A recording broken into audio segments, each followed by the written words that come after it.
अस्सलाम वालेकुम स्टूडेंट्स। आज हम पढ़ेंगे अपोप्टोसिस एंड नेक्रोसिस। हाँ तो जी देखिए, अपोप्टोसिस क्या होता है? प्रोग्राम सेल डेथ, यानी कि सेल की तयशुदा मौत को हम अपोप्टोसिस बोलते हैं। अपोप्टोसिस में क्या होता है? सेल श्रिंक करता है और जो राउंडेड मैस बनता है और साइटोस्केलेटन टूट जाता है। यानी आप देखिए कि एक सेल है, इस सेल की जो शेप है इसको साइटोस्केलेटन ने मेंटेन किया हुआ है। बच्चे जब साइटोस्केलेटन ही टूट जाएगा तो फिर क्या होगा? आपका जो सेल है उसका स्ट्रक्चर जो है वो क्या हो जाएगा? टूट जाएगा। तो एक्चुअली इसमें ऐसा होता है, अपोप्टोसिस में जो साइटोस्केलेटन होता है वो टूट जाता है। ठीक है, जो क्रोमेटिन मटेरियल होता है, यानी कि ये न्यूक्लियस और न्यूक्लियस के अंदर यहाँ पर जो क्रोमेटिन मटेरियल पड़ा हुआ होता है, ये कि हम यहाँ से यहाँ पे देखते हैं, ये न्यूक्लियस है। अब न्यूक्लियस में यहाँ पर ये जो क्रोमेटिन मटेरियल इस तरह से पड़ा हुआ होता है वो कंडेंस हो जाता है। मतलब कि वो क्या कौन सी शेप इख्तियार कर लेता है? वो इस तरह से ऐसे कंडेंस हो जाता है, थोड़ा सा ये कहना इकट्ठा होना शुरू हो जाता है न्यूक्लियर वेल एंड और जो क्रोमेटिन है वो इकट्ठा होता है। जब इकट्ठा होता है तो इकट्ठा होने के बाद वो नीचे की तरफ गिरता है या फिर सेल से बाहर निकलने की कोशिश करता है। तो न्यूक्लियस से बाहर निकलने की जब वो कोशिश करता है तो उस दौरान वो ब्लब्स बनाता है। ब्लब्स क्या होती हैं? सेल मेम्ब्रेन के अंदर इर्रेगुलर बड बन जाती हैं बल्ब्स, और वो बल्ब्स जब ब्रेक ऑफ होती हैं सेल से तो टूट जाती हैं। जब तो वो साथ अटैच होती हैं मेम्ब्रेन के तो वो ब्लब्स होती हैं, और ब्लब्स जब टूट जाती हैं हम उसको अपोप्टोटिक बॉडीज़ का नाम दे देते हैं। और देन अपोप्टोटिक बॉडीज़ उस वक्त दूसरे सेल की क्या बन जाती हैं? खुराक बन जाती हैं। तो दूसरे सेल उसको क्या कर लेती हैं? ईट कर लेती हैं। और इसी तरह ही ये देखें, यहाँ पे अडल्ट ह्यूमन सेल के अंदर 50 से 70 बिलियन सेल जो है वो हर रोज़ क्या कर रहे हैं? डाई कर रहे होते हैं। तो इस तरह से हमारी बॉडी के अंदर अपोप्टोसिस का जो वर्क है परफॉर्म जो है होता है। अब अगर हम बात करें अपोप्टोसिस के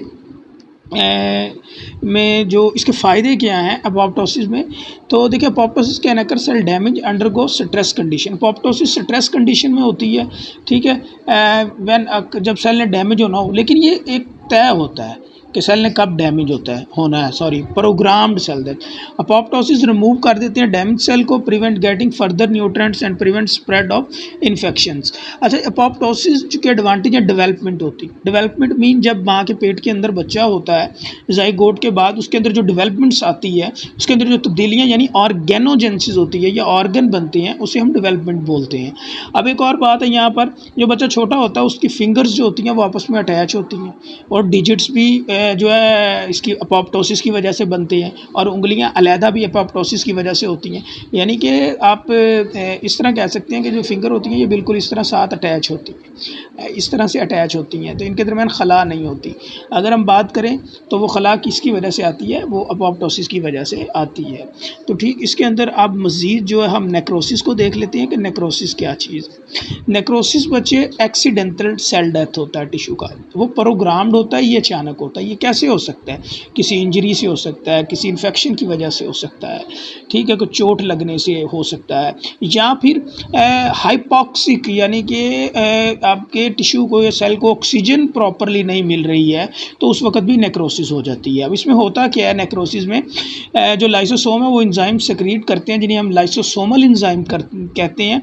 वो लाइसोसोमल एंजाइम जो है जब आते हैं यानी सेलुलर कंपोनेंट वो रिलीज करता है outside breakdown of surrounding cell, then a cell that die by the necrosis and release harmful chemical damage other. तो जब लाइसोसोमल अंदर इकट्ठे होते रहते हैं लाइसोसोम एंजाइम, तो अचानक से जब सेल फटता है तो वो जो सारे केमिकल्स हैं वो बाहर आकर अदर सेल्स को भी क्या करते हैं? मुतासिर करते हैं। तो ये नेक्रोसिस इस तरह से होती है। नेक्रोसिस में एक्चुअली एक्सीडेंटल सेल डेथ होती है, और अगर अपोप्टोसिस की बात करें तो उसके अंदर प्रोग्राम सेल डेथ होती है जी। तो स्पाइडर के काटने से नेक्रोसिस हो सकता है, और इसके अलावा आपके कुछ ज़ख़म है, आप उसकी प्रॉपर केयर नहीं कर रहे तो उससे भी आपको क्या हो सकती है? नेक्रोसिस हो सकती है।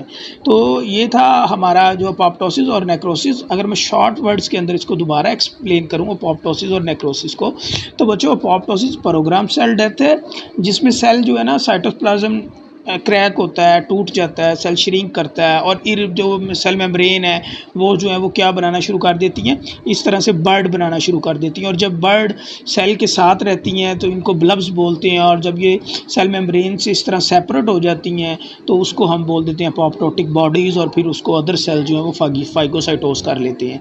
तो जी इसके साथ मैंने आपको ये भी बताया था कि जो है अपोप्टोसिस के फ़ायदे ये हैं कि फिंगर के डिजिट्स बनते हैं और इसके अलावा फिंगर सेपरेट्स होती हैं, ठीक है जी, इसकी वजह से बेबी के अंदर।